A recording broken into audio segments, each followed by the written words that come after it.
Oi, minha gente, tudo bem com você? Por aqui eu estou muito bem. E eu vim aqui nesse look para convidar você para a gente continuar as nossas revisões. Vamos lá?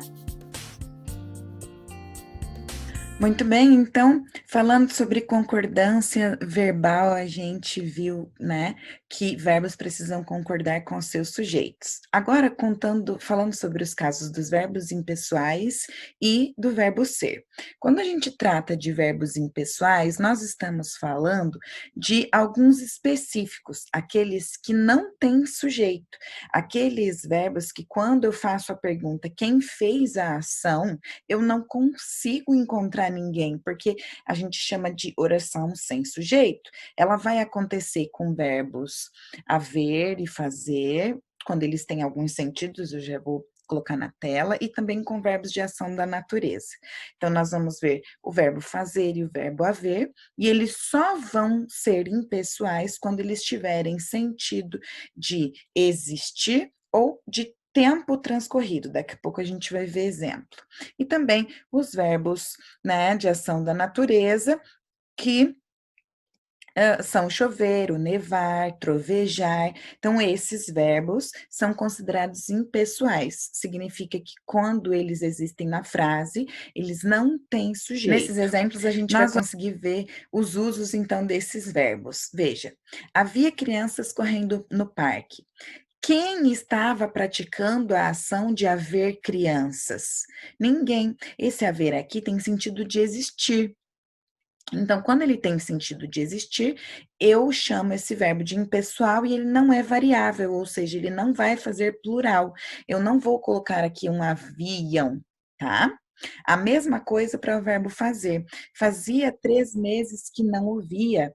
Veja que eu não concordei o fazia com 3 que está no plural.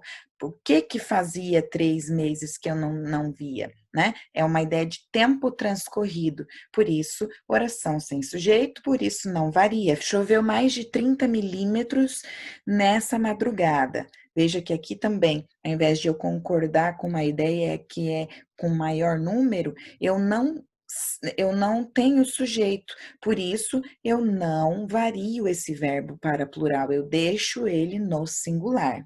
Então, nessas circunstâncias, os verbos ficam no singular, não fazem plural. A concordância do verbo ser, ela tem também as suas regras. Tem mais do que essas que estão aparecendo na tela? Tem sim, mas nós só estudamos essas e por isso vamos revisá-las. Nós estudamos então como é que funciona a concordância do verbo ser quando indica horas, dias e distâncias. E nós vimos que a regra diz que vai concordar com o numeral a que esse verbo está se referindo. Vendo os exemplos aqui, então, fica simples de eu entender essa ideia. Veja, o verbo só vai estar no singular quando eu estiver me referindo ao número singular, que é o número um, número uma, né? Quando eu estou fazendo a concordância em gênero. Mas é 1 hora da manhã. As demais, todas eu vou fazer no plural. São 10 horas da manhã, são 14 horas da tarde, são 22 horas da noite. E aqui eu estou usando verbos no presente, mas eu poderia estar usando verbos em outros tempos também. Aqui a gente precisa prestar uma atençãozinha, porque quando nós estamos falando de dias, de datas, então nós vamos colocar no plural quando logo depois do verbo aparecer o dia, a data, a quantidade, o número, mas se aparece a palavra dia, então eu mantenho no singular. Eram 7 de agosto, veja o número plural, mas aqui eu já estou me referindo ao dia e não ao número. Por isso, aqui, nesse segundo caso, eu tenho o verbo aparecendo no singular para concordar com a palavra dia.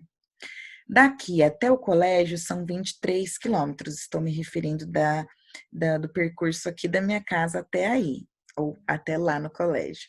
Então, aqui eu tenho o verbo ser concordando com o numeral que é plural.